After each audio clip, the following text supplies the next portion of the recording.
হে কৃষ্ণ করুণা সিন্ধু দীনবন্ধু জগত পতে, গোপেশ গোপিকা কান্ত রাধা কান্ত নহস্তুতে। ওম নমো ভগবতে বাসুদেবায় নমঃ। তো আসুন বন্ধুরা, ভগবানের লীলা বর্ণনায় উদ্ধব মহারাজ আর কি কি বলেছিলেন তা আমরাও জেনে নেই। উদ্ধব বললেন, হে বিদুর, অনন্তর শ্রীকৃষ্ণ তাঁর মাতাপিতা দেবকী ও বসুদেবের সুখবিধানের ইচ্ছায় দাদা বলরামকে নিয়ে মথুরা এলেন এবং শত্রুদলাধিপতি কংসকে উঁচু সিংহাসন থেকে সবলে নিচে নিপাতিত করে তাঁর প্রাণহীন মৃতদেহকে প্রবলভাবে মাটিতে টেনে টেনে ঘুরিয়েছিলেন। সান্দীপনী মুনির কাছে একবার মাত্র উপদিষ্ট হয়ে শরঙ্গাদির সাথে সমস্ত বেদ অধ্যয়ন করে পাঠ সমাপনান্তে পঞ্চজন নামক দৈত্যের উদর বিদারণ করে যমলোক থেকে মুনির মৃতপুত্রকে উদ্ধার করে গুরু দক্ষিণা দিয়েছিলেন।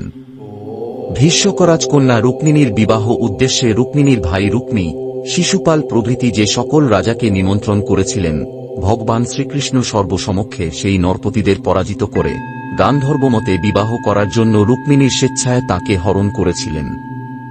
স্বয়ম্বর সভায় 7টি বৃষকে দমন করে সত্যাভামাকে বিবাহ করেন। বৃষ দমন না করতে পারায় অপমানিত হয়েও অনেক নরপতি নিজেদের অজ্ঞতার জন্য সেই কন্যার অভিলাষ ত্যাগ করতে না পেরে শ্রীকৃষ্ণের বিরুদ্ধে অস্ত্র ধারণ করে রাজকুমারীকে ছিনিয়ে নিতে চেয়েছিল। তখন ভগবান নিজ অস্ত্র প্রয়োগে সেই সব নরপতিদের নিহত করেছিলেন।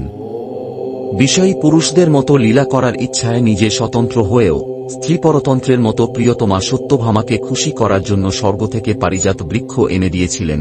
তখন ইন্দ্রপত্নী শচীদেবীর প্ররোচনায় পারিজাতের জন্য ক্রোধান্ধ হয়ে ইন্দ্র সসৈন্যে কৃষ্ণকে আক্রমণ করেন, কারণ ইন্দ্র নিশ্চয়ই তাঁর প্রিয়তমাদের ক্রীড়ামৃগ ছিলেন। ভূমিপুত্র নরকাসুর যুদ্ধকালে নিজের শরীর দিয়ে আকাশগ্রাস অর্থাৎ আচ্ছন্ন করলে ভগবান শ্রীকৃষ্ণ তাকে বিনাশ করেন। তখন নরকাসুরের জননী ধরিত্রী দেবীর কাতর প্রার্থনায় ভগবান শ্রীকৃষ্ণ নরকাসুরের পুত্র ভগদত্তকে অবশিষ্ট রাজ্য প্রদান করে তাঁর অন্তঃপুরে প্রবেশ করেন। সেই অন্তঃপুরে নরকাসুর দ্বারা যেসব রাজকন্যা অপহৃতা হয়েছিলেন, আর্তবন্ধু শ্রীকৃষ্ণকে দেখে তাঁরা তৎক্ষণাৎই উঠে দাঁড়িয়েছিলেন এবং হর্ষ, লজ্জা ও অনুরাগবশে কটাক্ষপাতে শ্রীকৃষ্ণকে পতিরূপে বরণ করেছিলেন। অনন্তর ভগবান তাঁর অসীম অচিন্ত শক্তি যোগমায়ার দ্বারা সেই কন্যাদের বাসনা অনুসারে বহুরূপ হয়ে একই মুহূর্তে বিবাহোচিত অনুষ্ঠানে পৃথক পৃথক ঘরে অবস্থিত সেই সকল কন্যাদের শাস্ত্রমতে পানি গ্রহণ করেছিলেন। স্বীয় লীলা আরও বিস্তৃত করার মানসে সেই সব রমণীর প্রত্যেকের গর্ভে আত্মতুল্য 10টি পুত্র উৎপাদন করেছিলেন।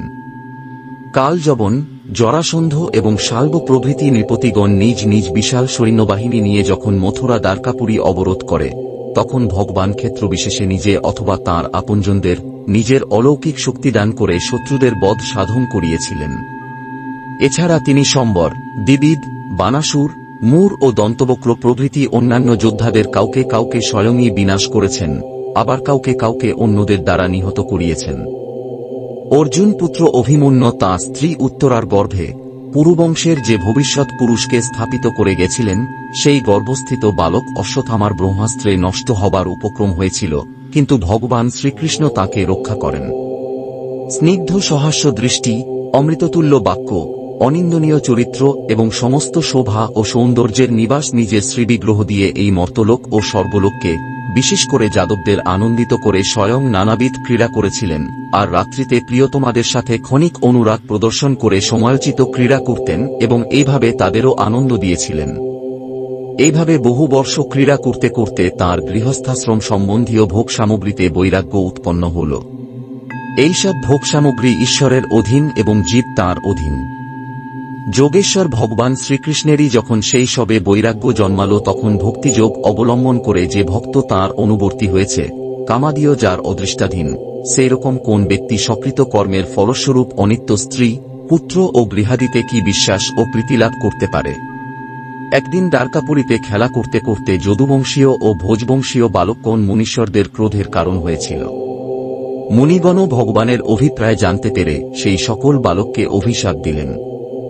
এই ঘটনার কিছুদিন পরে মহামায়ায় বিমোহিত হয়ে বৃষ্ণি, ভোজ ও অন্ধক বংশীয় যাদবগণ সহর্ষচিত্তে রথে চড়ে প্রভাসতীর্থে গমন করলেন।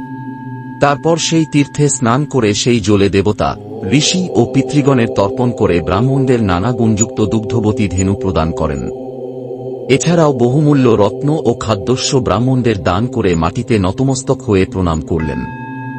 উদ্ধব বললেন, তারপর ব্রাহ্মণদের অনুমতি নিয়ে যাদবগণ ভোজন করলেন এবং বারুণী মদ্য পান করলেন।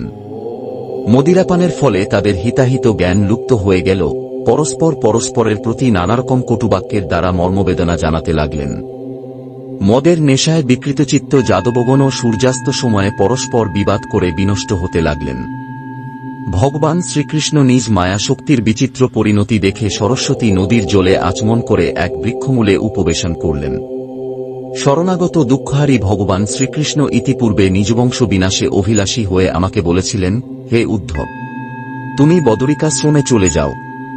তো আসুন বন্ধুরা, ভগবানের সেই কথায় উদ্ধব মহারাজ কি করেছিলেন তা জানতে পরবর্তী ভিডিওতে নজর রাখি।